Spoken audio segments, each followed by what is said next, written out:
natin si Lord ng malakas, yung palakpak ng gising at uhaw sa kanyang salita.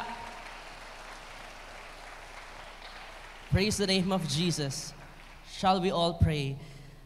Lahat po tayo mo at pumikit. Dakilang Diyos na makapangyarihang sa lahat, kami po'y lumalapit sa iyong pangalang Jesus sa oras po na ito.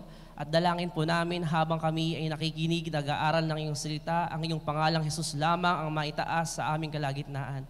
Panginoong Jesus, kung meron ka man nakikita sa amin, hindi ka nais-nais, nagawa namin, mga kasalanan, sadya man o hindi, kami po ay sa oras na ito humingi ng kapatawaran sa lahat ng aming mga kasalanan. Lord, wash us with your blood of Jesus, with the blood of Jesus, and Lord, we want to be worthy sa iyong harapan sa oras po na ito. At dalangin po namin, alisin mo po, Panginoon, at command your angels to arrest any spirit of doubts and unbeliefs to your word.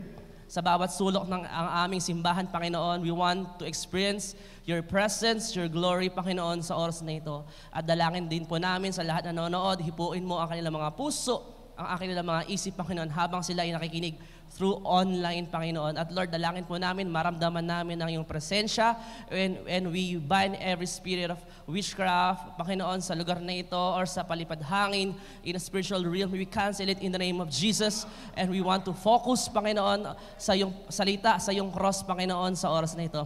Let loose the power and the anointing of the Holy Spirit sa lugar na ito, Panginoon. Send your fire, O God, to consume every heart, every mind, and every soul, and every spirit upon this place. Lord, thank you, Lord. May your name be glorified, and your name alone, Jesus, because we know if there are 2 or 3 gathered in your name, you are there in their midst. We believe, O God, in your name, Jesus, there's healing, there's miracle, and there's signs and wonders. In the mighty name of Jesus, we pray, and everyone say, Amen and amen. Isang malakas sa palakpak para sa ating Panginoon. Yung palakpak pong matagumpay in the mighty name of Jesus. Hallelujah! And can we shout, Hallelujah! Hallelujah. Bago po kayo umupo, I just want to read Mark chapter 8 verse 36 bago po kayo umupo.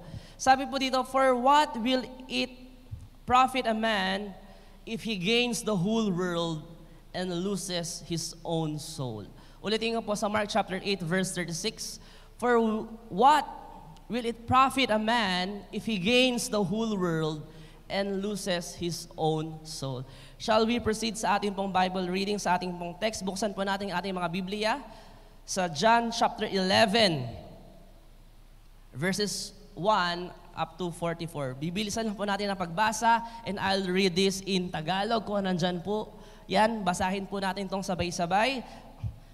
John chapter 11 verses 1 to 44. Sabi po dito, may isang lalaking nagngangalang Lazaro na may sakit. Siya'y taga Betania. So he lived in Bethany. Sa nayon ni na Maria at Marta na kanyang mga kapatid. So may dalawa pong magkapatid. Ang pangalan po ay sino?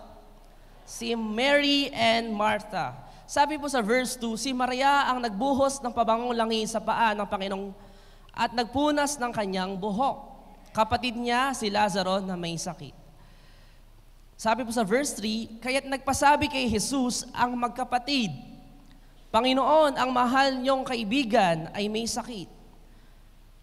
Sabi po nung dalawang magkapatid kay Jesus, na si Martha at si Mary, na ang matalik mong kaibigan ay may sakit. Ang pangalan po ay Lazaro. Sabi po sa verse 4, nang marinig ito ni Jesus ay sinabi niya, hindi magwawakas sa kamatayang ang sakit na ito. Ito ay para sa kaluwalhatian ng Diyos upang walhati ang anak ng Diyos. Sabi sa verse 5, mahal ni Jesus sina Marta, Maria at Lazaro. So in short, close friend ni Jesus, si Mary, si Martha, and si Lazarus. Sabi po sa verse 6, gayon man, nang mabalitaan niyang may sakit si Lazaro, nanatili pa siya ng 2 araw sa kanyang kinaroroonan. Sabi mo sa katabi mo, 2 araw. Let's continue. Sabi po sa verse 21, sinabi ni Martha kay Jesus, Panginoon, kung narito lamang po kayo, hindi sana namatay ang aking kapatid. So in short, si Lazaro po ay, ano po nangyari sa kanya? Siya po ay namatay. Pagpatuloy po natin. Ngunit alam kong ibibigay sa inyo ng Diyos ang anuman hingin nyo sa Kanya. Sabi sa verse 23, sinabi ni Jesus, mabubuhay siyang muli. Sinabi ni Jesus, ako ang muling pagkabuhay at ang buhay. Ang nananalig sa akin kahit mamatay ay muling mabubuhay. Verse 26, at ang sino mang nabubuhay at nananalig sa akin ay hindi mamamatay kailanman. Paniniwalaan mo ba ito? Sabi po sa verse 35, then Jesus wept. This is the shortest verse in the Bible. Tumangis si Jesus. Sabi po sa verse 38, muling nalungkot si Jesus pagdating sa libingan. Sinabi ni Jesus, alisin ninyo ang bato. Sabi sa 40, sumagot si Jesus, hindi ba sinabi ko na kapag sumasampalataya kay, makikita mo ang kaluwalhatian ng Diyos? Sumigaw siya, Lazaro, lumabas ka. Then Jesus shouted, Lazarus, come out! Sabi po sa verse 4, last verse, lumabas nga si Lazaro na nababalot ang kamay at paa. Sinabi ni Jesus, kalagan niyo siya at hayaan niya siyang makalakad. Then Jesus told them, unwrap him and let him go. May God bless upon the reading of His word today. Pwede po lahat po kayo ay makaupo na. Hallelujah. Sino po yung naintindihan ng ating binasa sa oras po na ito? Amen. Hallelujah. Siguro po sa umagang ito, marami pa tayong ini-expect sa ating Panginoon. Amen. Kagabi pa lamang po, siguro kayo ay nag-ready na ng damit, ng isusuot, kung ano man ang gagawin nyo sa araw na ito. At alam ko po, lahat po nandito, pinariority ang ating Panginoong Jesus. Lahat po ng pinariority si Jesus, ang ating Panginoong pumalakpak ng malakas. Hallelujah. Sabihin mo sa katay mo, congratulations. Sabihin mo sa katay mo, thank you for worshiping with me. Amen. This is a celebration day with our Lord Jesus. Amen. Kung titingnan po natin, balikan ko po yung binasa po kanina sa Mark 8:36. Sabi po dito, for what will it profit a man if he gains the whole world and loses his own soul? Sino po dito yung mga estudyante? Nakikita natin, kaliwat kanan, marami yung mga estudyante na nandito. Young professionals, businessmen, hallelujah, may mga negosyo. Pastors, leaders, and Bible teachers. Siguro kung titingnan po natin, pwede po bang tignan natin ang ating kapaligiran sa oras na ito? Siguro po sa oras po na ito, lahat tayo, this season, this year, ay naging busy po tayo. Tama po ba? O karamihan dito ay busy. Hallelujah. Amen? At siguro dito, hindi pa nagsisimula ang service na ito. Ang isip, nasa gagawin na niya mamaya. Hallelujah. Sabi mo sa katay mo, hindi ikaw yon. Amen. Sabi mo sa katay mo, let's focus on the Word of God. Estudyante, maraming hinahabol na exams, requirements. Tama po ba? Iba dito, graduating. Sino yung mga graduate na? Gumraduate na rin. Hallelujah. Yung mga estudyante ba gumraduate na dito? Are you here, mga estudyante? Dito ba kayo? Nasa likod? O yung mga nanonood? Yung iba dito nag-college na, iba dito gumraduate na ng college, they're looking for job. Iba naman po dito sobrang busy. Sa sobrang busy ay ang dami lang ginawa sa kanilang linggong ito. Iba nakahanap na ng trabaho, magtatrabaho na. Iba naman dito may bagong negosyo, magsisimula na ng negosyo. Tama po ba? Sabihin mo sa katay mo, ano ang pinagkakabisihan mo? Ang dami po siguro. Iba nag-alaga ng anak, iba nag-alaga ng apo. Hallelujah. Amen. Iba po dito ay ang daming kaganapan. Iba dito naghahanda sa mga pag-a-apply ng visa, pag-a-apply ng passport. Ang dami, iba pag-a-apply ng trabaho, ulitin po natin. At iba naman dito busy rin sa bahay po. Yung mga ating mga nanay, busy pag umaga pa lamang pag-aayos ng mga baon ng anak, pagluluto. Napaka-busy rin po. Tama po ba? Alam niyo po ba, sabi po ni Dallas Willard, hurry is the great enemy of spiritual life in our day. Sabi po niya, ni Dallas Willard, na ang pinakamatinding kaaway ng ating spiritual life sa mga panahon natin ay yung laging maraming ginagawa. Hello. Hindi ko po ibig sabihin na wala na tayong gawin at tumunganga. Hindi po yon. Ibig sabihin, ano po ba ibig sabihin ng hurry? Ang hurry po, H-U-R-R-Y, ang ibig sabihin po nun, non-stop busyness. Lagi kang busy. Walang tigil yung ginagawa mo. Sa mga nasa corporate world, siguro po busy sa meeting, busy sa pag-i-email, busy sa pagte-text, busy sa mga bagay-bagay para sa kanilang mga trabaho, para sa kanilang mga careers. Hello, andyan po ba kayo? Not just the corporate people, even the pastors and leaders of our church, even me, alright? Kahit po yung nasa tabi, busy, ang daming ginagawa, ang daming cell group, ang daming Bible study, ang daming meetings, gatherings, ang daming kaganapan sa mundo. Pero ano po ba sabi po dito? Hurry means a non-stop busyness. Kaya po marami pong tao ang umaalis sa pananampalataya sa Panginoon, sa simbahan, because wala na po silang oras para sa Panginoon. Sabihin mo sa kanya mo, ikaw po ba yon? They are experiencing constant stress and anxiety. Marami daw pong tao ngayon, based on the research, kung i-research nyo po sa Google or ChatGPT, ayan, sa ating mga senior na nandito, para may idea po kayo, when you search sa internet, maraming Pilipino daw po ang punong-puno ng stress and anxiety today. Why? Because they have a lot of things on their mind. They got a lot of things na gagawin po nila sa kanilang buhay. Sabi mo sa katay mo, bakit ba napaka-busy mo? Sabi mo sa katay mo, bakit ba napaka-busy mo? Sa sobrang busy, pati yung pagbabasa po ng Bible, nakalimutan. Hallelujah. Sabi mo sa katay mo, hindi ikaw yon. Last time po, we had our youth service dun po sa Prosperity Hall. So I was sharing this para sa ating mga kabataan. Tinanong ko po, sino dito yung maraming ginawa this week? Taasan ng kamay, lahat ng youth. Sino dito yung maraming assignment? Taasan din, requirement. Sino yung maraming taas sa bahay? Taas din sa kamay. Sino yung nagbasa ng Bible? Walang nagtaas ng kamay. Hallelujah.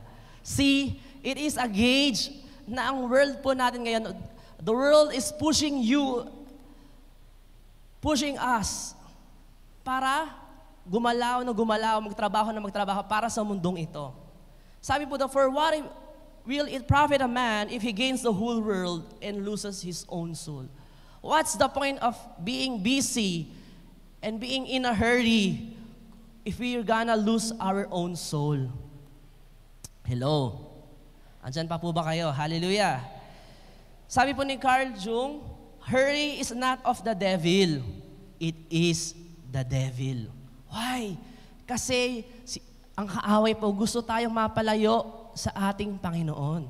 Gusto nang mapalayo ng kaaway na masira yung relasyon natin sa Panginoon, na dati ikaw ay uhaw na uhaw, na dati ay punong-puno ng pagsamba at papuri sa Kanya, because you have a lot of things to do in your life. Napapalitan ito ng lagi kang nagmamadali at marami kang ginagawa. We can gauge in our own lifestyle po. Siguro po hindi po sa lahat. Sasabihin niyo siguro, mas okay na siguro yung nagbabasa ako ng 1 minute o nagpe-pray ng 1 minute kesa wala. That's right. That's correct. It's okay. But, paano po tayo lalago sa Panginoon kung yung 1 minute or 3 minutes, simula nung na-born again ka hanggang ngayon, ganun pa rin yung oras mo sa Panginoon. Hallelujah. Sino po dito yung gustong lumago sa ating Panginoon? We can see po sa ating mga churchmates, they've been a Christian for a long time. 20 years, 5 years, 10 years, iba 40 years of their lives. Kristiyano sila.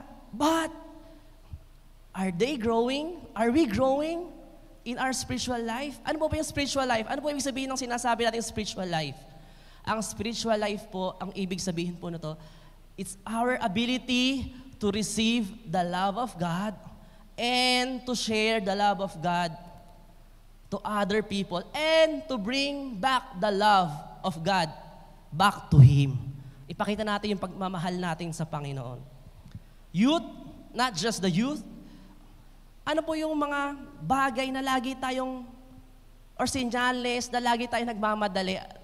Ang ibig sabihin din po pala ng hurry, yung wala yung presensya mo, nandito pala yung presensya mo, wala yung isip mo at puso mo sa ginagawa mo or sa lugar na yon. Andito po ba ang lahat? Especially the youth, we, the younger generation, parang nakaglue na po yung aming mga mata sa aming mga cellphone, sa aming mga computers. We're glued to the screen all the time. Tingnan mo yung katabi mo kung nagse-cellphone sa oras na ito. Yung nasa likod, kaliwat kanan. Sino po dito yung nagpunta sa restaurant? Amen? So sa Father's Day, i-date nyo po yung mga tatay. Hallelujah. And then observe. I will challenge every one of you po. Observe. Nowadays, when we go to a restaurant, yung isang pamilya dati nag-uusap, nagkakwentuhan, nagtatawanan. Ngayon, pag nakaupo sila, lahat naka-cellphone. Uy, ilag. Even sa bahay po, ako rin po ganito, napansin ko, bakit nga? Kasi pag iba hindi sabay-sabay, kumain, yung iba dito hindi nakikita-kita, pero kaya nag-uusap na lang sa cellphone. Wala pong masama mag-cellphone. Ang masama po, ito'y ginagamit ng kaaway, yung technology, to make us busy and to make us in a hurry, non-stop. Hello? Nakamusta niyo po ba yung katabi niyo, yung anak niyo, or yung mga anak, nakamusta niyo ba yung magulang niyo? Or mas nauna niyo yung buksan yung cellphone niyo sa araw na ito? Andito pa po ba tayo lahat? Amen? Ako rin po ganon. Dati po, pag nanonood po ako, natatapos ko yung isang 10 minutes, 30 minutes. Ngayon, lagi ako nag-fast forward. Sa video, yung Reels, 1 minute, naiinip na po ako. The research said, 4.7 seconds na lang daw po ang attention span ng mga Pilipino. Wow. Grabe. Because of our screen. At dahil po dyan, hindi naman po lahat siguro tayo, lahat dito, gumagamit ng cellphone, ng computer, or something na naging kabisihan po natin, wala na tayong time for another activity. Hello? Hello? Uy! Sabi po ni Corrie ten Boom, if the devil can't make you sin, he will make you busy. Yung iba hindi naman po cellphone, iba nang sub-sub sa trabaho. Hello? If the devil can't make you sin, he will make you busy. Siguro po, yung paggamit ng phone, gadgets while preaching, pag kumakain, titignan po natin, nawawala yung deeper relationship with the family. Nawawala po yung deeper relationship with our Lord Jesus Christ, with our God. Sabihin mo sa atin mo, tama nga. Kung titignan niyo po yung cellphone niyo, merong screen hours po dyan. Baka mas matindi pa po yung hours buong araw ka nag-cellphone kaysa nagbasa ng Bible. Hallelujah. Or nanalangin. See, you've been a Christian for how many years? Naging Kristiyano po tayo matagal na. Sa mga matagal na po. Still, 3 minutes every day ang pagpanalangin mo. Hindi na humaba. Hallelujah. Hindi naman po pahabaan ng prayer. Tama po ba? But if you love someone, if you love God, di ba, if you love someone, you spend time with them. Hello. You pray, you communicate with them. See, 1 minute, kaya iba, daily Bible verse. And then that's it. Thank you, Lord, because I'm in a hurry. I will be late sa school. I will be late in my office. I will be late sa paghahain ng pinggan, ng pagkain sa anak ko. I'm in a hurry. We're in a hurry. Nakalimutan mag-spend time with the Lord. At tingnan po natin yung mga, sa tao po ngayon, sa ating pong mga, not just sa labas, pati po sa mga church people. Ano po nakita natin? Let's observe. Yung mga conflicts and unresolved issues ng pamilya sa church, ay minsan po ay nakakaligtaan nating solusyonan, pag-usapan, because we're all busy. May susunod pang service. Wala tayong time, bilisan natin. May susunod pa tayong pupuntahan sa oras na ito. gagawin ko to. I will be there. I have work. I have this. We forgot the conflicts and unresolved issues in our lives. Ano pa pinagkaiba ng busyness at pagiging sa pagmamadali o hurry? Yung busyness daw po, ito po yung a condition of the body na marami kang ginagawa. Wala pong masamang maging busy sa magandang bagay. Tama po ba? Kasi busy tayo sa Panginoon. We're working for the Lord. We're working at home. But having many things to do. Yung maraming bagay na nagagawa, nawawala na yung pag-i-enjoy mo sa paggawa ng isang bagay na yon. Ano po yung hurry? A condition of the soul. Yung busyness, condition of our body. Di ba kaya laging pagod? Tinan mo yung katabi, mukhang pagod ba o mukhang energized? Tinan mo po yung katabi mo, mukhang pagod po ba? Mukhang isang linggo nagtrabaho? Walang katapusang paggalaw? O punong-puno ng kalakasan at ngiti sa mukha? That's the condition of the body ng busyness. Hindi po business negosyo. Busyness. Tama po, nagagets niyo po ba? Hallelujah. Hurry ay condition ng ating kaluluwa. Na nandito ka pa, yung isip mo, nasa pupuntahan mo na. Hello? Are you with me po? Yung isip mo, nasa next week na. Ako po, ganun din po ako. Laging advance ako mag-isip. O mamaya, yung ganyan, mamaya, bilisan nyo ha. So, we forgot and we miss the moment. And we what? We go for the momentum. Dapat po, we seize the moment, not the momentum. Ano po ibig sabihin ng hurry? Being so preoccupied that it cannot be fully present to God or anyone. Tingnan niyo po yung mga kabataan ngayon. Mga kabataan, para sa inyo rin to. Alright? Di ba po yung matatanda, para nakipag-usap ka, eye to eye, face to face, you make connection, you make contact, eye contact. Tama ba? Mga kabataan, i-try nyo po ngayon, observe. When you talk to them, they're using their phones. Nakikinig po ako. Nanay, nakikinig po ako. Meron bang nakikinig sa cellphone nakatingin? Hello? Meron po bang nagbabasa ng Bible, nakikinig ng preaching sa cellphone nakatingin? I'm writing the notes, but you're browsing. You're what? You're not here. You're not fully, sabi po doon, fully present to God. Are you with me? Palakpan po natin ang ating Panginoon. So in short, karamihan po sa church ngayon, not just in our church, buong mundo po, we are in a hurry. That's why we should walk like Jesus. Sabi mo sa atin mo, slow down. Slow down doesn't mean na maging tamad po tayo. Hindi po ibig sabihin nun. Sabi mo sa atin mo, walk like Jesus. Isa pa pong sasabihin ko sa inyo. Pag may anniversary po tayo, we are editing photos, videos, para po sa ating anniversary. So when I was browsing po yung files ng ating church, nakita ko po dito, yung mga senior generation natin, nasa langit na lahat, halos. Hello? Amen? Kung naalala niyo po sila. So we love to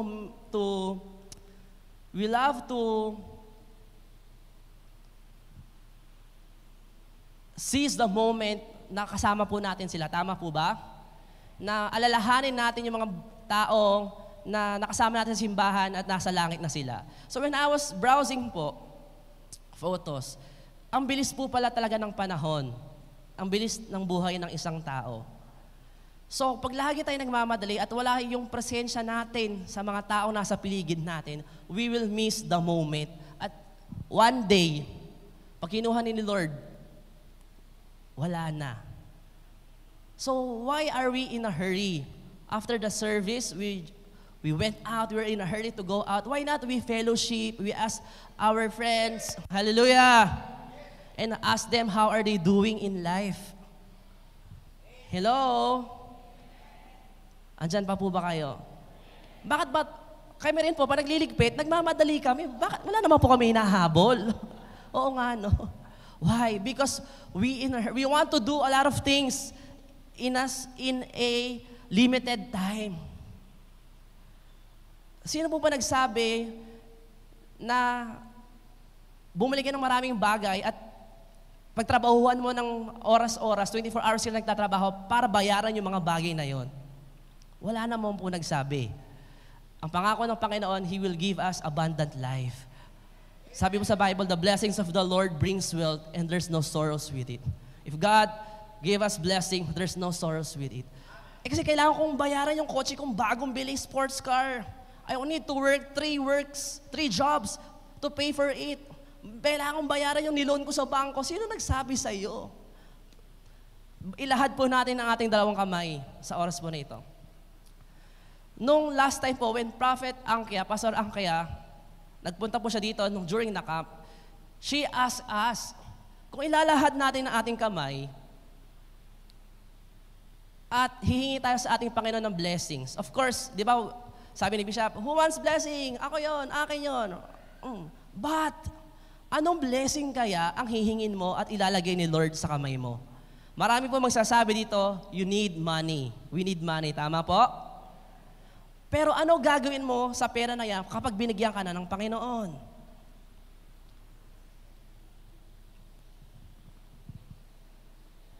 Hello? Siguro yung pera na yan, lalo ko pang gagawing maging busy. Because bibili ka ng bahay, papatuyuan mo. Okay, I will buy a house and lot, rest house, pupuntahan ko. Wala pong masama sa prosperity. God gave us prosperity. Amen? We hate poverty. Amen? Because nilagay talaga ni Lord, ang original natin ay pinagpala tayo ng Panginoon. But, sometimes, yung mga blessings natin, akala natin na blessing yon, hindi pala. Why? Kasi, naglalayo yun sa Panginoon sa atin. Sabi po, ano po yung ibig sabihin ng idolatry? Yung mga bagay na naglalayo sa Panginoon. O inuuna natin bukod sa Panginoon. Ano yung mga modern idolatry? We have a lot of things now. Pwede po natin ilista. Malilista natin, napakadami. Amen. Palakpakan natin ang ating Panginoon.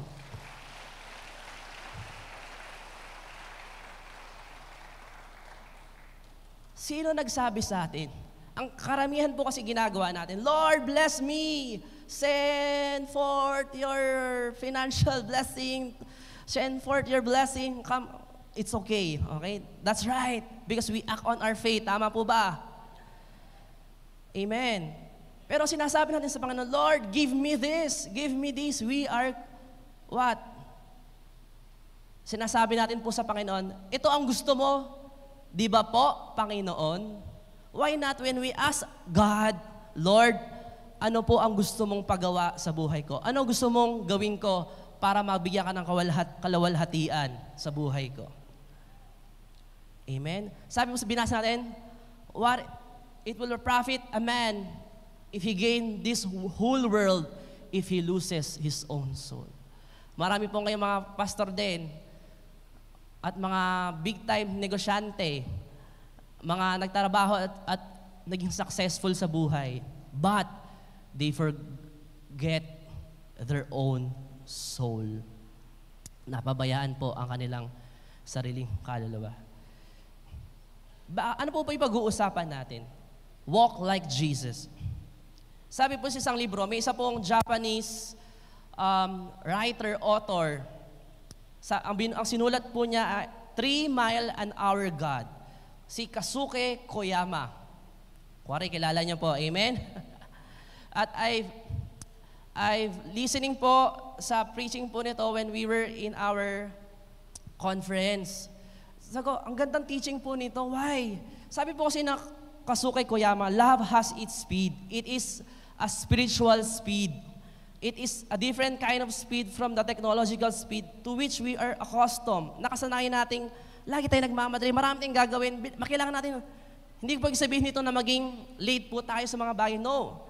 Ibig sabihin po to, bakit ba ang tao kahit ng kayod, then at the end of the time, nagsasuffer sa health, ang daming pera, pero after working, ng kanyang buong buhay nagkasakit. Hindi na-enjoy ang buhay. Hello. Pagpatuloy po natin. It goes on in the depth of life. It is the speed we walk. And therefore, the speed the love of God walks.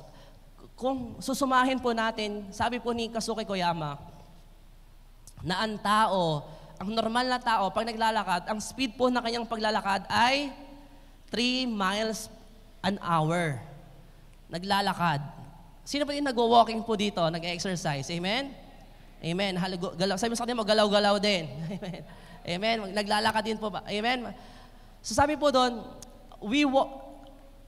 people walk 3 miles per hour. Ano po yung sabihin nito? Bakit si Jesus, sa lahat ng kanyang story sa Bible, lagi siyang naglalakad? Of course, walang sasakyan. Amen? Nung panahon na yon. Of course, walang grab, walang motor. Hallelujah. But, hindi niyo po ba alam, meron po yung symbolic, or may symbol po yon. It symbolizes how God walks slowly. Sabihin mo sa kanila mo, slowly.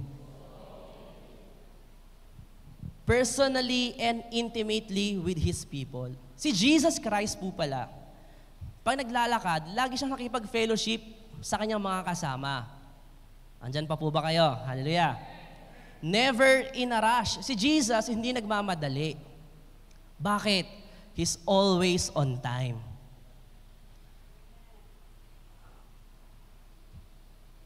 Never in a rush, but always present. Tingnan mo yung katabi po nyo sa oras na ito. Are they rushing or are they in a hurry? Or are they enjoying the Word of God today? Isa pa pong example. Tayo po, huwag na tayo lumabas dito po sa ating church. Amen? Pag naghahandaan, na-observe ko po ito. Hallelujah. Amen? In-invite.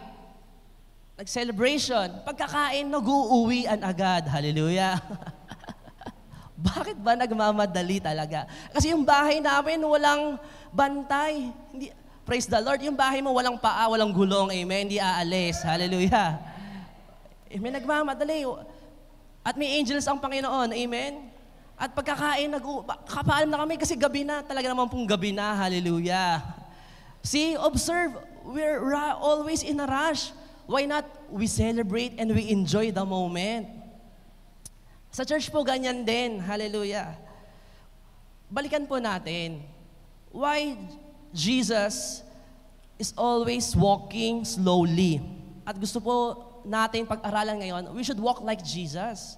Why? Jesus walks not because He is slow, dahil mabagal ang Panginoong kumilos, hindi. But because siya po ay sigurado. Sabihin mo sa atin mo, sigurado ang Panginoon. He walks in love to be near us. He walks in power because He doesn't need to rush. Kasi alam niya makapangyarihan siya. Hello? Di ba po kung isipin natin lahat, pagbabasahin natin ang 4 Gospels. Ano po ang 4 Gospels? Matthew, Mark, Luke, and John. I will challenge you. Lahat po nandito, lalo yung mga mahilig magbasa ng Bible, hanapin nyo kung may mahahanap po kayo na si Jesus, laging nagmamadali sa Bible. Laging, bilisan mo, tumakbo tayo, dyan, mamamatay na si kanya pag pray ko natin. Wala pong ganon. Hello? Hello? Jesus was never in a rush. Kagaya po nung sa binasa po natin kanina, the raising of Lazarus. Kung iisipin po natin, very close friend po niya si Martha, si Mary, and Lazarus. Si Martha and Mary magkapatid, at sinabi niya kay Jesus, yung kaibigan mo, Jesus, pinarating nila, si Jesus po ay naglalakbay, nagmi-mission. Sabi niya, mamamatay na, patay na. Sabi ni Jesus, hindi siya nagmadali. Naintindihan niyo po yung binasa natin kanina? Sabi po doon, He stayed 2 days pa. Kung tayo yon, ay grabe. Iwanan lahat yan. Alright? Hindi ko sabihin, there's a difference po ng urgency at busyness. Amen? At in a hurry. Yung urgency, ang ibig sabihin po noon, kung kailangan, dapat nandun ka. Kailangan po yon, tama po. Pero kung you're just in a hurry, na may ginagawa ka ba dito, yung isip mo andun na sa kabilang, yun po ang hindi tama. Amen. Andyan pa po ba kayo? We should learn from our past, enjoy the present, and think and pray about our future. Amen. Amen. Balikan po natin, 3 point po. Bakit si Jesus naglakad at God's speed? Jesus walked at God's speed. John 11 verse 6, number 1, sabi po dito, so when he heard that Lazarus was ill, he stayed 2 days longer. Bakit po? Dahil alam po ni Jesus kung ano talaga ang mangyayari. Alam niya na yung mangyayari. He knew exactly what was happening. Pero hindi po siya tumakbo. 3 miles an hour God. He walked in tune with the Father's will. Hindi siya nagpanik. Alam mo ba, ang mga tao po, kaya po pala maraming fears at nagpapanik sa buhay. Mawawala ng financial, magkukulang, walang pang-enroll, ang daming babayaran. That's why in a hurry, because we're in a panic mode. We don't know really our God kung ganoon po tayo. Sabi ko, pag nilahad po natin ang ating kamay at hihingi tayo sa Panginoon. Kaya unang hinihingi natin, hindi yung heart of God, kung ano yung talagang puso ng Diyos na gustong pagawa sa'yo. Ang hinihingi natin, most of the time, material things, because we're in a panic mode. Yung anak ko, baka wala ko ipamana sa anak ko, na wala akong pang-enroll, na wala akong maibigay sa magulang ko, wow, panic mode. But God, He knows what He is doing. The speed of love is not about rushing. It is about arriving with purpose. Si Jesus po, nung papunta po doon sa libingan po ni Lazaro, hindi po siya nagmamadali. Why? Kasi alam niya may purpose siya kung bakit siya nagstay pa ng 2 days. Kung babalikan po natin Matthew, Mark, Luke, and John, wala po doon nabanggit kahit minsan nagmadali ang Panginoong Jesus. Isaiah 40 verse 31. They who wait on the Lord shall renew their strength. They will soar on wings like eagles. They will run and not grow weary. They will walk and not be faint. Number 2, Jesus walked to grief, not away from it. Ito po, ang ganda pong pag-aralan po ito. Sabi po sa verse 17 to 20, Jesus took His time to approach the tomb. Kinuha niya pa yung oras niya para makarating po doon. In-enjoy niya yung oras, yung moment na yon to walk, to approach the tomb of Lazarus. Nung si Martha po, narinig na si Jesus ay parating, pumunta si Martha para katagpuin ang ating Panginoon. Pero alam po, nakita ni Martha si Jesus, He was not running, He was not avoiding, but He was slowly moving intentionally towards the tomb. Ano po yung sabihin nun? Si Jesus, pag may pinagdadaan po tayo, kasama mo si Jesus. Hello? Amen? Kaya hindi mo kailangan magmadali, hindi mo kailangan magpanik. Amen. Why? 3 mile an hour God. Sabi mo sa kanya mo, walk like Jesus. Sabi po sa verse 35, 11:35, John 11:35. Ano po yung the shortest Bible verse? Okay, may bago po kayong i-memorize yung mga youth, mag-i-memorize nyo yan, napaka-ikli. Alright? Shortest Bible verse. Jesus wept. John 11:35. Bakit bakit naiyak si Jesus? Bakit po naiyak si Jesus? Jesus wept. Sa context po ng sermon, na si Jesus ay, he is very sure because alam po niya na powerful po siya.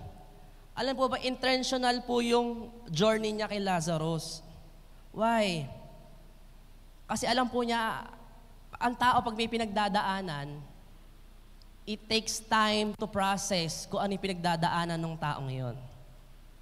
Amen. Pwede po ba yung tao, may pinagdadaanan, kuwari namatayan or may nangyari sa buhay ng tao na yon? Okay na. After 1 minute, titigil ka na iyak. Let's enjoy the presence of God. You're happy. Amen? No. Wala pong ganon. Amen? It is a process. That's why Jesus moves slowly. It's very intentional. Hello? Why Jesus wept? Kasi alam niyo po, nagpapakita po doon na si Jesus, like you and me, He was also fully human. 100% God, 100% human during that time. Even though Jesus is God, He is also fully human. At kailangan po niya, at gusto po niya na na kung ano yung nararamdaman mo, nararamdaman din niya. When you feel you're broken, Jesus is also broken. Nung nakita po niya si Martha and Mary na umiiyak because namatay po si Lazarus, naiyak din si Jesus. Hindi sinabi ni Jesus, okay, andito na ako, I will raise up Lazarus, tumigil na kayong umiyak. Hindi po. Si Jesus, He also wept with Martha and Mary. Because alam po ni Jesus kung ano pinagdadaanan po natin, pinagdadaanan din ni Jesus. Amen. Sabi mo sa kanya mo, walk like Jesus. 3 mile an hour God. He saw the devastating effects of death. Alam po ng Panginoon na pag may namatay, ay ganong kasakit. Siguro po ngayon hindi physical na katawan, okay? Siguro sa spiritual. Marami po dito, siguro, na namatay or mamamatay ang spiritual life dahil sa mga kabisihan na wala yung relasyon sa Panginoon. But God knows the effects of death. Hindi lang po siya basta-basta tatayo doon at okay, you suffer and I will heal you. Hindi po ganon. He steps into it. Hindi lang po basta-basta aayusin niya ang problema mo o yung sakit at karamdaman mo pagagalingin niya. No. He feels it with us. Kapag nasasaktan ka, nasasaktan si Jesus din. Ano po i-connect natin dito?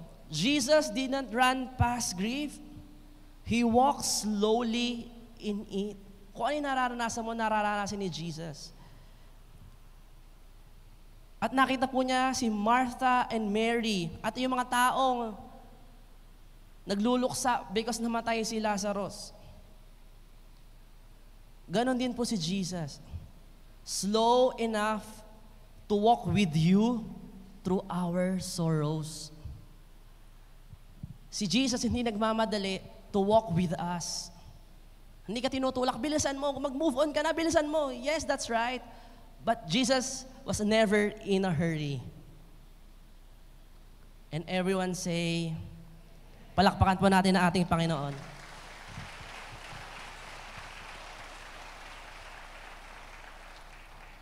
Sabihin mo sa katay mo, enjoy the moment. Naiyak din po si Jesus because mahal na mahal niya yung kanyang kaibigan na si Lazarus. Si Martha, si Mary, at si Lazarus. Sabi po sa John 11:36, see how much He loved him. Ganong kamahal niya si Lazarus. Di ba po pagkagamahal natin, nagmamadali ka kung namatay yun, ibibilisan mo. At gusto mo buhayin agad or pagalingin. Jesus weeps because love hurts. He was moved by compassion, friendship, and loss. Alam po naman natin, na kayang buhayin ulit ni Jesus si Lazarus. Bakit? Kasi siya po ang Panginoon. Bakit nga siya ang bagal niya? He walks slowly. He moves so slowly. Why? Because love is not about rushing. Love is a process. That's why kung kukonect mo rin to, kung love mo talaga din si Lord, you will never be in a hurry. Bakit ka lagi nagmamadali? Bakit ka laging late? Because you don't have time. Maybe there's time. May time naman po talaga. Dahil gusto mong maraming gawin sa buhay mo. Patunayan sa mundo ito, you're successful. You got a lot of things. You will achieve a lot of things in your careers. Sino magsabi sa iyo niyan? Pinagawa po ba talaga ni Lord talaga yan? Or it's just you to prove yourself that you're blessed? No. If you're truly blessed in life, pag talagang tayo pinagpala ng Panginoon, ano po, talagang pagpapala tayo sa sarili natin, sa pamilya natin, at sa ibang tao. You will never waste time sa mga bagay na hindi importante sa Panginoon. And everyone say, Amen. Palakpakan natin ang ating Panginoon. Jesus was never in a hurry. Jesus wept. Why? Because in essence po, parang sinasabi sa atin ni Jesus, I see you, I feel with you, I am here with you. Si Jesus, di mo naiyak dahil yung kaibigan niya namatay. Jesus wept also because alam po niya na ayaw niya ng kamatayan at yung epekto ng kamatayan sa mga tao. John 11:33, He was deeply moved in spirit and troubled. Ano pag sabihin ng deeply moved? Yung anger, sabi to, he was angry, di ba? Hindi lang po siya malungkot, he was troubled and outraged. Bakit? Kasi alam po niya ang isang tao, kapag nalalayo sa Panginoon, ang sanhi nun ay kasalanan. Sabi mo sa kanya mo, kasalanan. Kung isipin po natin, ihihimayin po at pagtutugma-tugmain po natin, ang kasalanan ay ang bagay na naglalayo sa'yo sa Panginoon. Tama po ba? Kung ang kasalanan ay naglalayo sa'yo sa Panginoon, yung mga bagay na ginagawa kang busy at lagi nagmamadali at nawawala na yung relasyon mo sa Panginoon, it is a sin. Nagets po ba natin? Jesus was so angry sa epekto ng kasalanan at kamatayan. Ano po ibig sabihin nun? God is not indifferent to our suffering. Kaya nung si Jesus, ang context po nung kaya naiyak din si Jesus, dahil alam niya, pagka ang tao ay napalayo sa Kanya, merong consequences. He walks slowly because He's preparing resurrection. Balikan po natin. Nagigets niyo po yung storya ni Lazarus? He stayed 2 days dun sa lugar na yon para siya bumalik doon at puntahan si Lazarus. Why? Kasi po, kung si Jesus Christ nagmadali at pumunta doon kay Lazarus nung mamamatay, in an instant, kayang pagalingin ni Jesus. Tama po ba? Tama po ba? Kaya sabi niya, be healed. And then yung sakit, yung sickness and diseases ay mawawala. Bakit niya hinayaang mamatay si Lazarus? Sabi mo sa katayo mo, bakit nga ba? Hinayaan niyang mamatay si Lazarus para mapakita niya sa mundong ito na kahit kamatayan, hindi uubra sa Panginoong Jesus. Amen. Palakpakan po natin ang ating Panginoon. Na kaya niyang buhayin ang mga patay. Amen. Patay ba ang relasyon mo sa pamilya mo? Patay ba ang relasyon mo sa Panginoon? Patay ba ang negosyo mo? Patay ba ang finances mo? Kayang buhayin yan ng Panginoon sa oras na ito. Kung ikaw yan ay naniniwala, pumalakpak ka ng malakas. And can we shout, Hallelujah!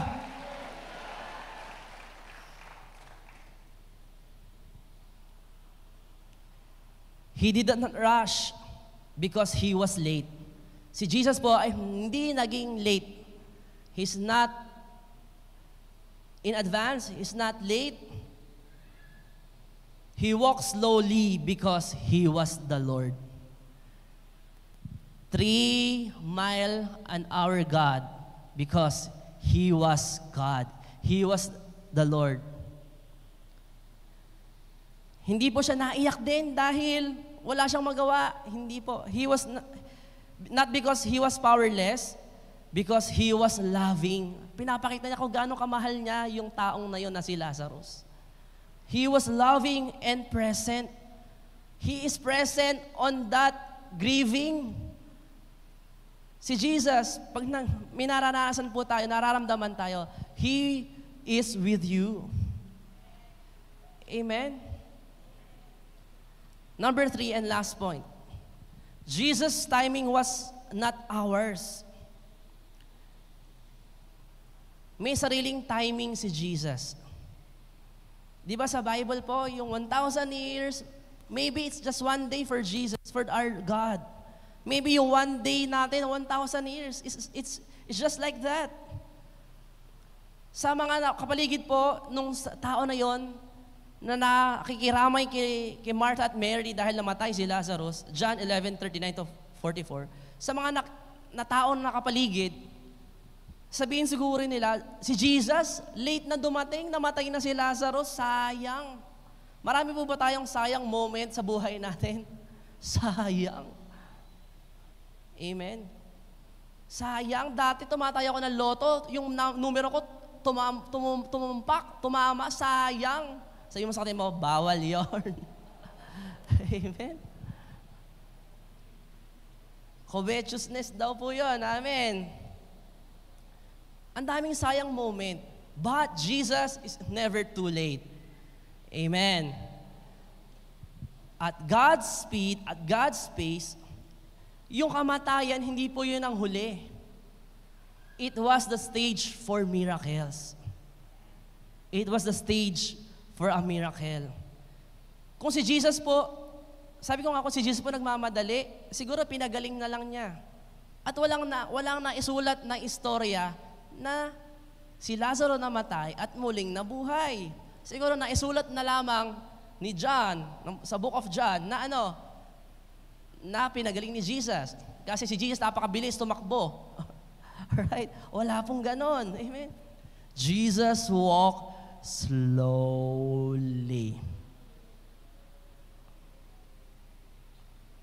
Hindi ko po sinasabi na lahat ng bagay maging mabagal po tayo. Hindi po yon.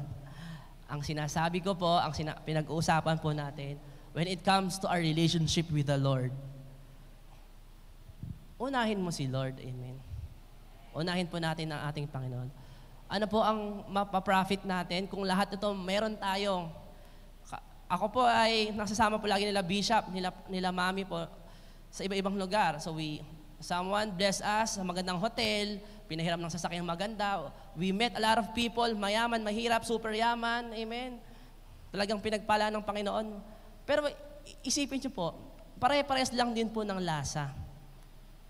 Pag wala sa Panginoon ng isang tao, walang kwenta ang lahat ng meron siya. Pero kapag siya ay may Panginoon sa kanyang kaluluwa, naniniwala siya na mayroong Diyos siya sa buhay niya, siya ang pinakamayamang tao sa buong mundo. Amen?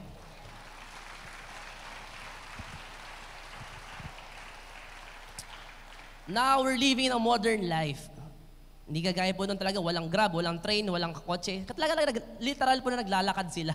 It is very symbolic. Talaga naglalakad. Wala pong sasakyan noong unang panahon, tama po? But now, we are living in a modern life. So modern life versus God's speed. Siguro sa buhay po natin, we're always in a hurry. We're always in a rush. Yung mga estudyante, nasa 3rd year pa lang, gusto agad makagraduate. Why? Because they really want to earn money, to provide for their family. No problem with that. But if it's gonna bring you sa estado ng buhay mo na makalimutan mo yung paglilingkod mo sa Panginoon at yung paniniwala mo na ang Diyos ay kikilo sa buhay mo, baliwala. Yung negosyo mo na i-build up, na i-build, at mapupunta lahat doon ang attention mo, it is a sign na you are always in a hurry. Sabihin mo sa kanila, bakit ba nagmamadali? Dahil sasabihin po natin, life is short. Sino magsabi, di ba, na bukas buhay ka pa? Only God knows. Amen? But we are praying that God will give us long life, satisfied life, abundant life. Amen? To enjoy our lives here on earth. Amen? As we pray, our Father who art in heaven, hallowed be thy name. Thy kingdom come, thy will be done. Amen. So, we're rushing through life, text, task. Ang dami mong dapat gawin. Yes, that's right. To-do list, even spiritual growth. We want na mabilis ang breakthrough. Lord, payamanin mo ako, Lord. Pagkalingin mo, Lord. Ay, grabe. We want fast answers. God answers sa lahat ng ating panalangin. But sometimes, most of the time, it will take time. Why? Because God will teach you, will put you sa isang proseso para yung character natin, yung attitude natin, yung puso natin maging tama sa harapan ng Panginoon. Kasi kung bibigyan ka agad ng Panginoon ng 100 million sa oras na ito, baka hindi ka na magsimba. Baka araw-araw nasa ibang bansa ka. Hallelujah. Why? Because we want fast answers. We want microwave miracles. Di ba po yung mga magulang din po ngayon, dahil sa maraming ginagawa in a hurry, yung mga anak daw po, binibigyan ng mga gadgets para maging babysitter. So now they are called what? iPad generation. Why? Ang nagturo sa kanila yung iPad, yung cellphone, hindi yung magulang. So let's balance it, church. Not just spiritual blessings. We balance everything because God is in control. Amen. God is a walking God. Amen. Tingnan natin si Moses po, and as I close. Moses waited 40 years.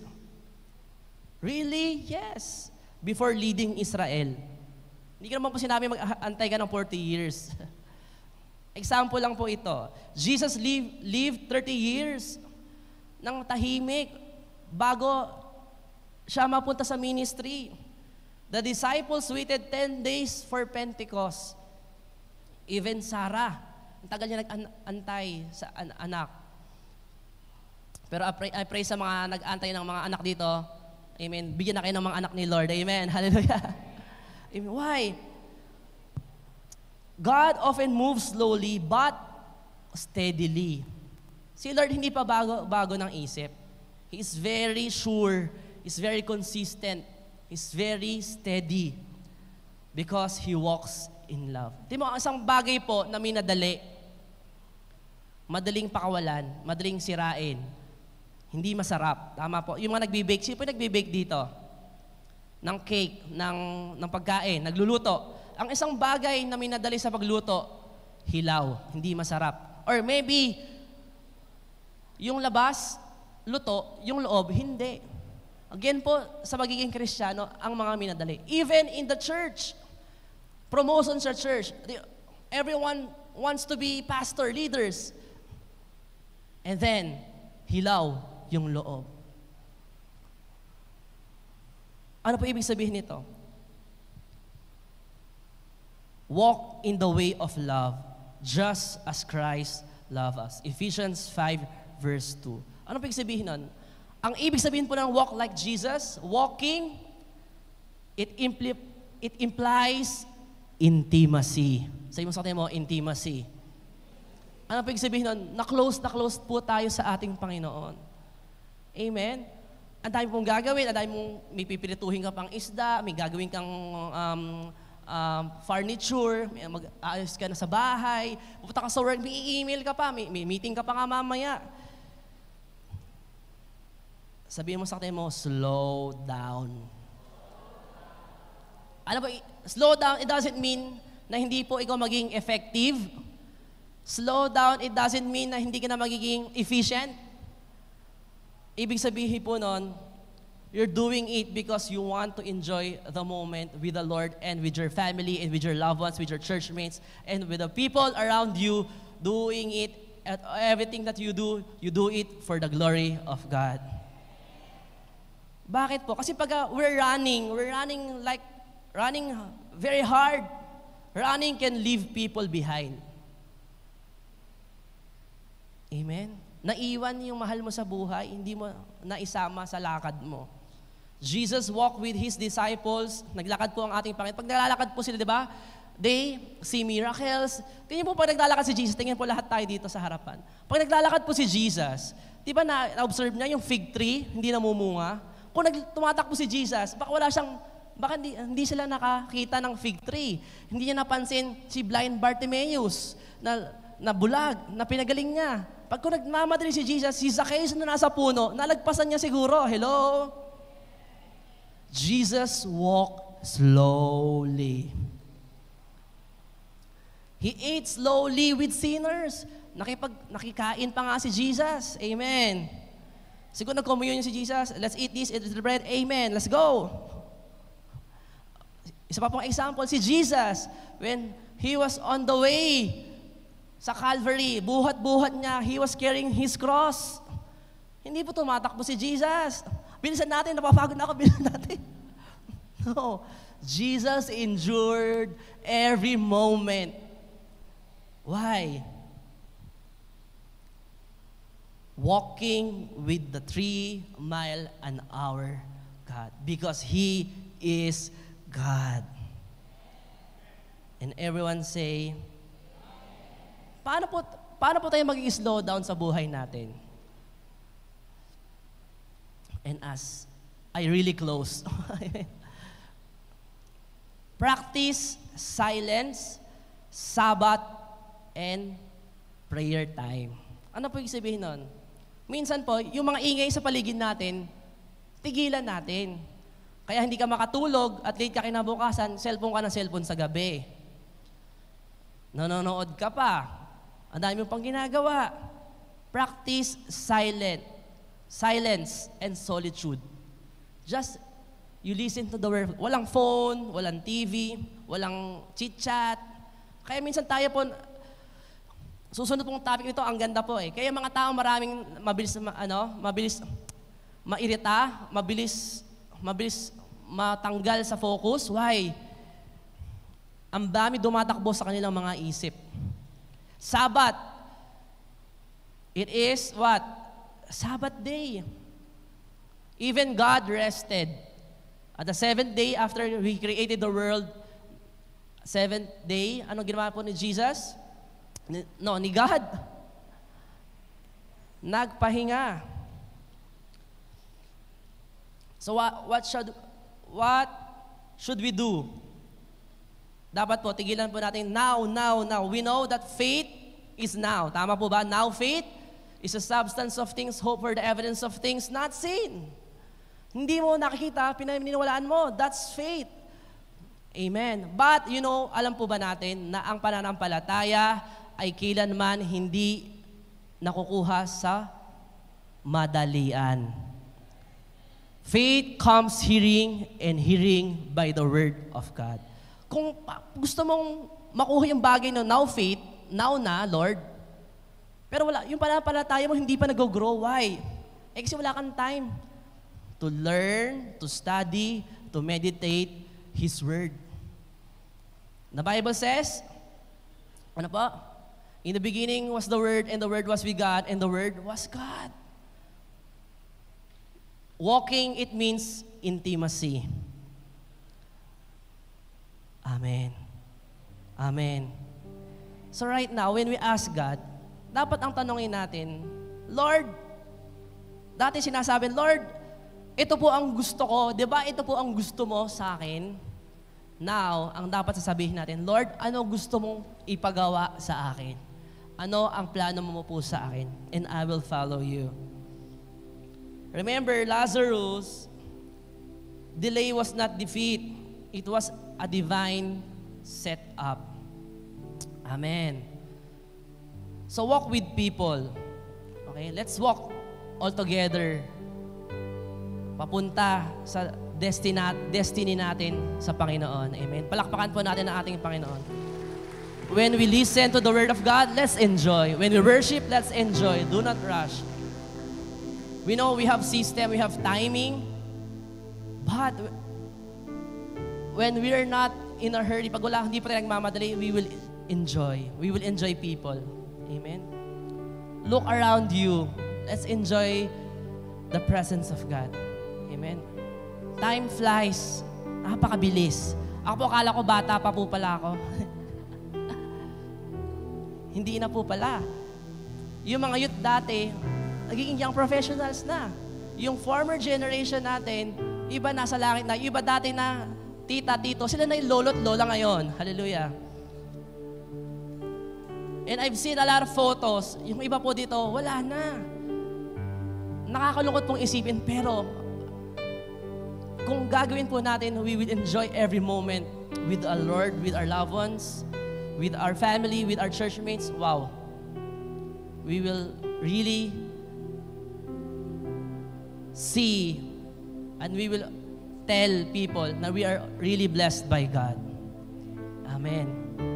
Amen. Tayo po lahat ay tumayo.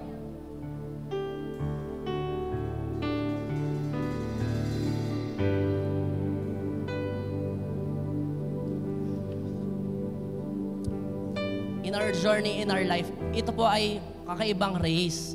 Hindi ito pabilisan. Amen. Ito ay patagalan sa Panginoon.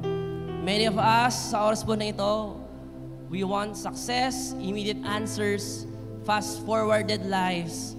But God's process requires patience. You know the fruit of the Holy Spirit? Ano po ang fruit ng Holy Spirit?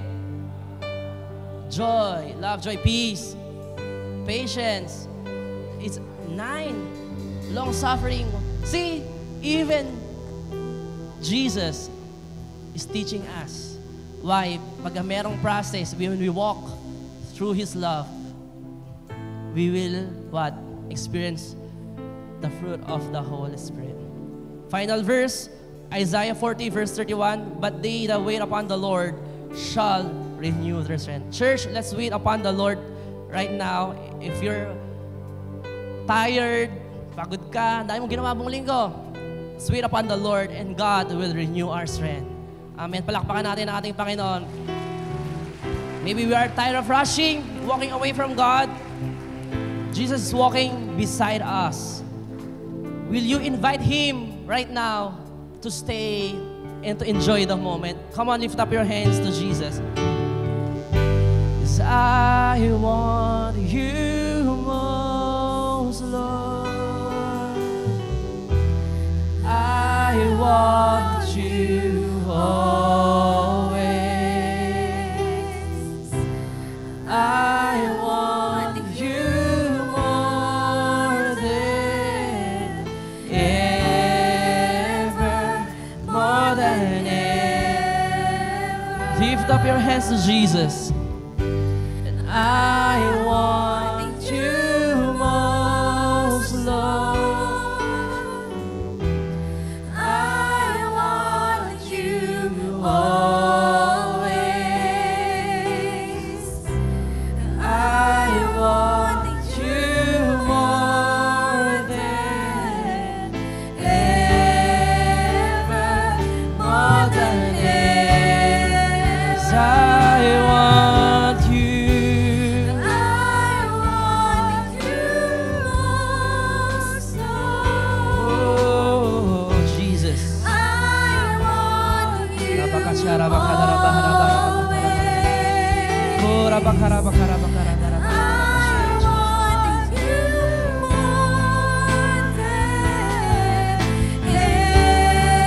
Let's desire to be closer. I want you. Let's invite Him to stay. I want you always. I want you more than ever, more than ever. As we sing, I found a love that will last.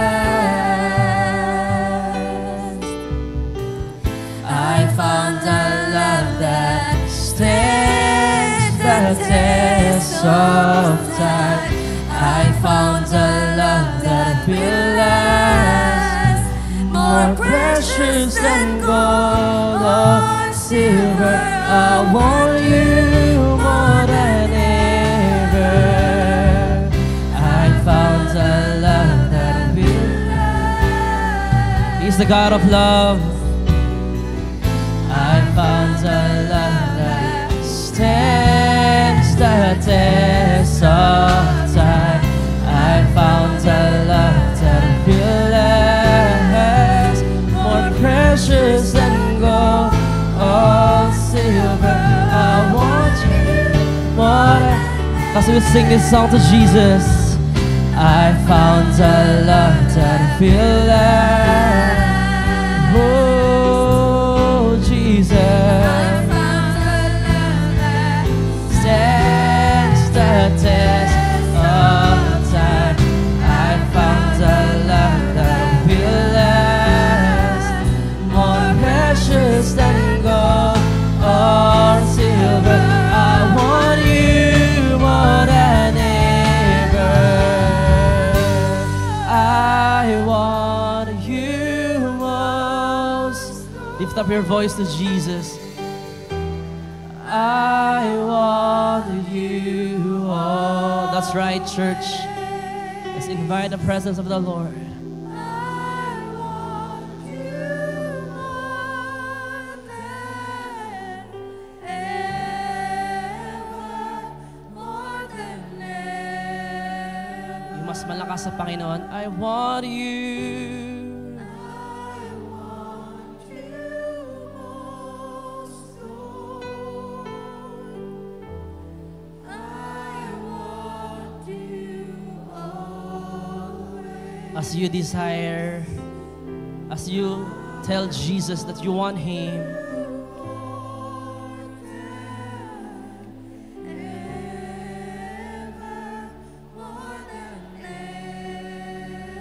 let's come to His presence and surrender our time, our spirit, our soul, our emotion.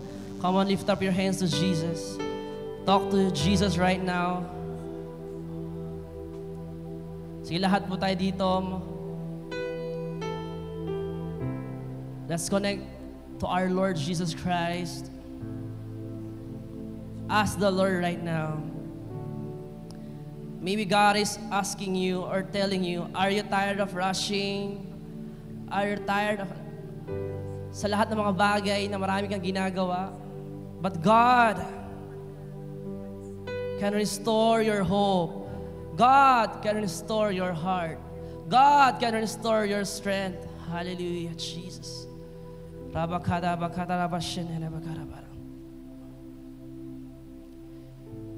you, Jesus. Thank you, Jesus. Thank you, Holy Spirit. Thank you, Father God. Lord, teach us to walk like Jesus, like you, Jesus.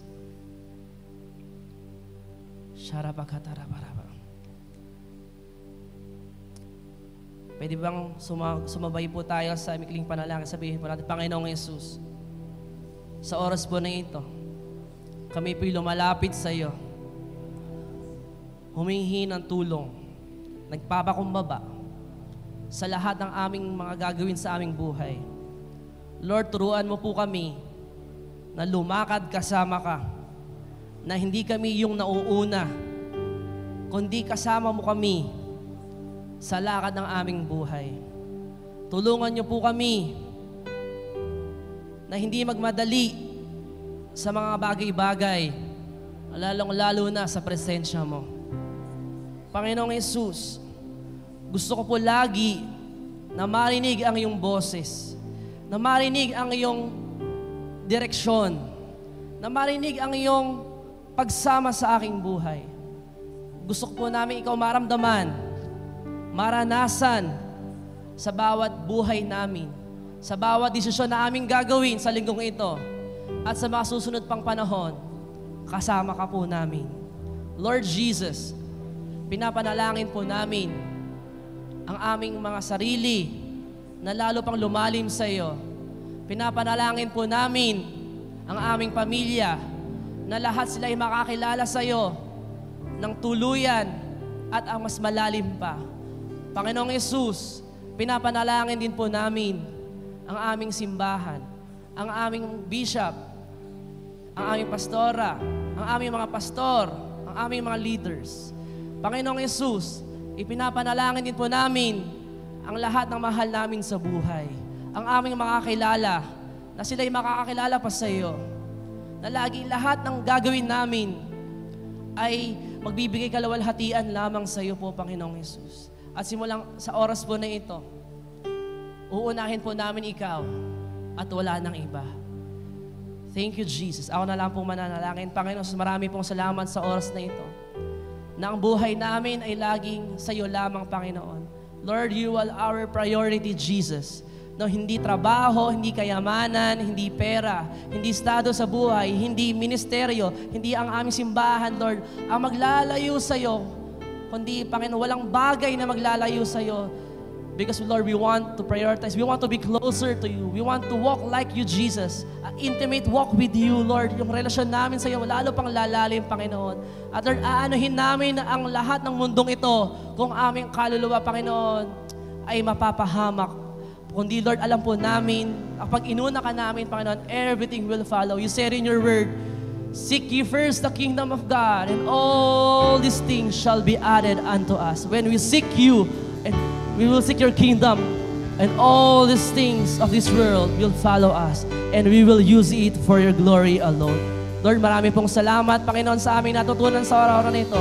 At Lord, lalabas kami sa lugar nito na may natutunan at i-apply namin to sa aming mga buhay. Hindi papasok sa kanan tenga, lalabas, kundi Lord, ito ay mapupunta sa aming mga puso. And Lord, we will declare that you are really our God, that you are God na puno-puno ng kabutihan, Panginoon, na puno-puno ng the God of faithfulness. So you're faithful to us, oh God. In the mighty name of Jesus, this we pray. And everyone say, Amen and Amen. Come on, let's give Him a clap offering of praise, of worship. Malakas sa palakpak para sa ating Panginoon. Hallelujah. Can we shout, I love you, Jesus. I love you, Holy Spirit. I enjoy you. I enjoy your presence. Amen, amen, amen, amen, amen. Hallelujah. Can we shout, hallelujah.